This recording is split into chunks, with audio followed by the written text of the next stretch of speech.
Friends, இன்றைக்கி நம்ம பார்க்க போகிற ரெசிபி ஒரு வெரைட்டி ரைஸ், ரொம்ப டிஃப்ரெண்ட்டாக இருக்கும். அது என்னன்னு பார்த்தீங்கன்னா தேங்காய் சாதம். தேங்காய் சாதம் விரும்பாதவங்க, அதை விரும்பி சாப்பிடாதவங்களுக்கு கூட இது ரொம்ப பிடிக்கும்.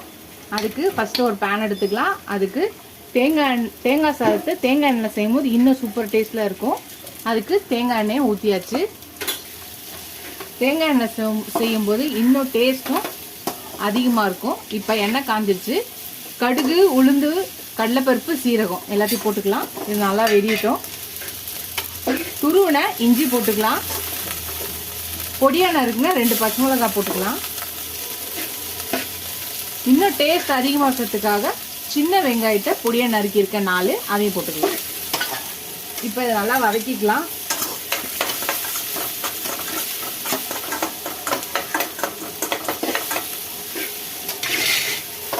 முந்திரி,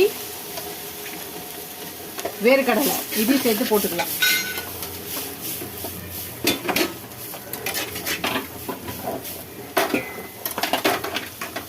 கருவேப்பிலை கொஞ்சம் போட்டுக்கலாம். இப்போ இதையும் சேர்த்து நல்லா வதக்கிக்கலாம்.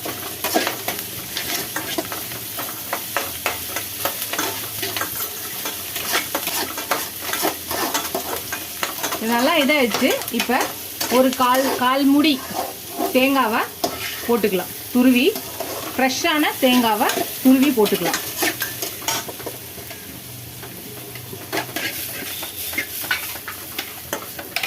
இது நல்லா வதங்கணும். வதங்கி அதோட பச்சை வாசனை எல்லாம் போகிற வரையும் நம்ம கொஞ்சம் நல்லா வதக்கிக்கலாம். தேங்காய் கொஞ்சம் வதங்கி வரணும். தீஞ்சிராம அது கொஞ்சம் செவந்து வரணும். தேங்காய் நல்லா வதங்கிருச்சு. இப்போ வடித்து ஆரச்சு சாதத்தை போட்டுக்கலாம். இப்போ இதே சேர்த்து நல்லா கலந்துக்கலாம். இதுக்கு தேவையான அளவு உப்பு போட்டுக்கலாம். இது நல்லா கிளறிக்கலாம்.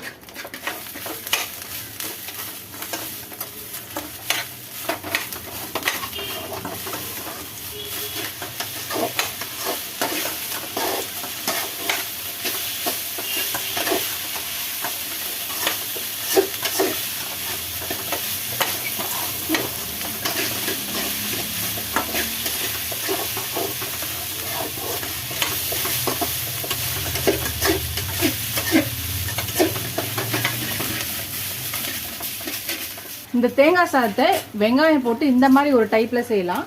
அதுக்கப்புறம் பார்த்தீங்கன்னா இன்னும் அது டேஸ்ட்டு கொடுக்கறதுக்கு அந்த சாதம் ஒன்றோட ஒன்று ஒட்டாமல் இன்னும் உதிரி உதிரியாக பல இருக்கிறதுக்கு என்ன டிப்ஸ்ன்னு பார்த்தீங்கன்னா உடச்சக்கடலை பொடியை ஒரு 2 ஸ்பூன் போட்டுக்கலாம். இன்னும் டேஸ்ட்டு கொடுக்கும். சூப்பராக இருக்கும். நீங்களே இந்த மாதிரி ட்ரை பண்ணி பாருங்கள். பசங்க தேங்காய் சாதம் விரும்பலை, ஒரே மாதிரி நீங்கள் வந்து ரெசிபி செய்ய லஞ்ச் பாக்ஸுக்கு கொடுக்காம இந்த மாதிரி நீங்கள் ட்ரை பண்ணலாம். இப்படி செய்யும்போது இன்னும் அது டேஸ்ட்டை அதிகப்படுத்தும். நிறைய பசங்க தேங்காய் சாதத்தை விரும்ப மாட்டாங்க. ஸோ இந்த மாதிரி டிஃப்ரெண்ட்டாக அதையே நம்ம செய்யும்போது அவங்க விரும்பி சாப்பிடுவாங்க. இப்போ இது 2வது டைப்பு. இன்னொரு டைப் என்னன்னு பார்த்தீங்கன்னா இதுலேயே நம்ம அப்பளத்தை நொறுக்கி போட்டு நம்ம செய்யும்போது இது 3வது டைப்பு. இன்னும் இந்த தேங்காய் சாதத்துக்கு எக்ஸ்ட்ரா டேஸ்ட்டை கொடுக்கும். நீங்களும் இந்த ரெசிபீஸை ட்ரை பண்ணி பாருங்கள். ஒரே சாதத்தை 3 டைப்பாக செய்யலாம். நம்ம ட்ரை பண்ணி பாருங்கள். இதை நீங்கள் லஞ்ச் பாக்ஸுக்கு, இந்த பிகினர்ஸ், பேச்சுலர்ஸ் எல்லாருமே இதை ட்ரை பண்ணுங்கள். கண்டிப்பாக ட்ரை பண்ணி பார்த்துட்டு எப்படி இருக்குன்னு சொல்லுங்கள். இதுக்கு தொட்டுக்க எதுவுமே தேவையில்லை. இது மட்டும் இருந்தாலே போதும். ஏன்னா நம்ம அப்பளத்தை நொறுக்கி போட்டிருக்கோம். அவ்வளோதான். இதை நம்ம சர்வ் பண்ணிடலாம். இப்போ சர்வ் பண்ணிடலாம். ஒரு பிளேட்டில் இந்த மாதிரி வச்சு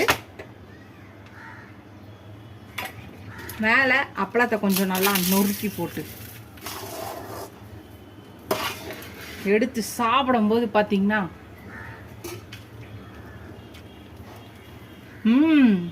சூப்பராக இருக்குது. நீங்களே இந்த ஒரே கல்லில் 3 மாங்காய் அந்த மாதிரி இந்த தேங்காய் சாதத்தை 3 டைப்பாக செய்யலாம். நீங்களும் இந்த ரெசிபியை ட்ரை பண்ணி பாருங்கள். ட்ரை பண்ணி பார்த்து எப்படி இருக்குன்னு சொல்லுங்கள்.